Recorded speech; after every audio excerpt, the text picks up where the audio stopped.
So as you can see, always, mostly when I make music, I always start off with drummer tracks. So using the Windows keyboard. Rarely I use the just automatic drummer kit that comes in with Logic Pro X, but I don't like using that because I like it original. But if you guys are into something else, you could do that if you want.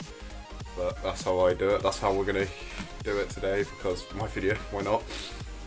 So yeah, and then with it I use loops or just a guitar, which you can amplify by amp.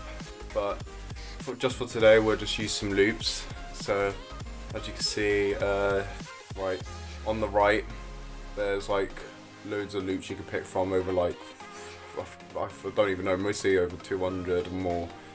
But you need to download them all up first. 60 gigabytes. It will take a while, but it shouldn't be a pain in the ass. So yeah. So as you can see right on the screen right now, we got the drummer track all sorted. Just a basic like drummer track, nothing special. Yeah, and here I'm gonna drag a loop, and it should give it some more atmosphere into the track. So yeah. Talking about atmosphere, if you want more spice to the track or if you want everything to just sound like really good together, you want to go over to EQ, which if you go on the top left, should have that like 3 little button symbol, and then yeah, it should come up on the bottom with all 3 sounds for every instrument you've got on Logic.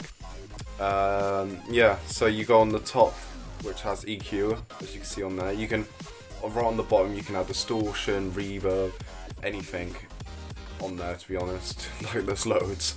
So we'll go on there right now, and as you can see, it's just like a line, which goes to 20 hertz to 20,000 hertz. Now, I'll speak about hertz later because I could just do that on another video, as this video is just the intro video. So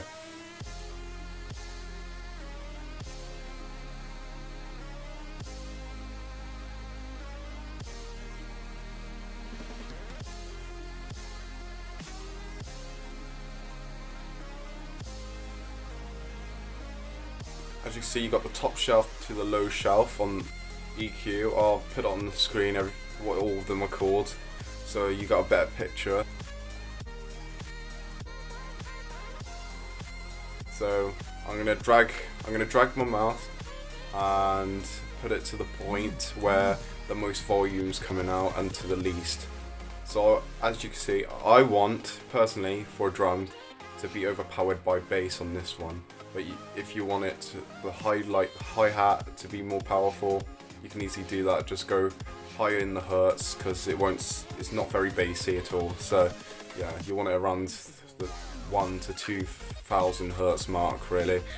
But if I want the bass turned up, you go over to the red one on the left side here, and there we go. Right, you put it up. So it should sound more bassy now, the drums. It should give it more of that kick. So, right.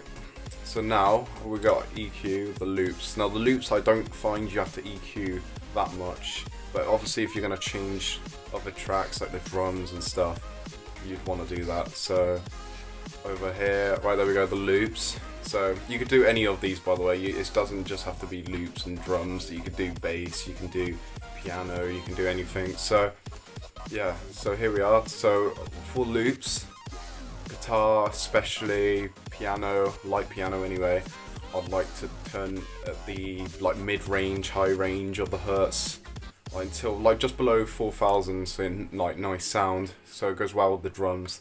So there we go. So we'll test it now, and as you can see, it's more beefy, it sounds more nice and generic. So yeah, so that's how I sort out my intros most of the time. That's how I do them. Thanks for watching. Like, subscribe, you know already, and peace.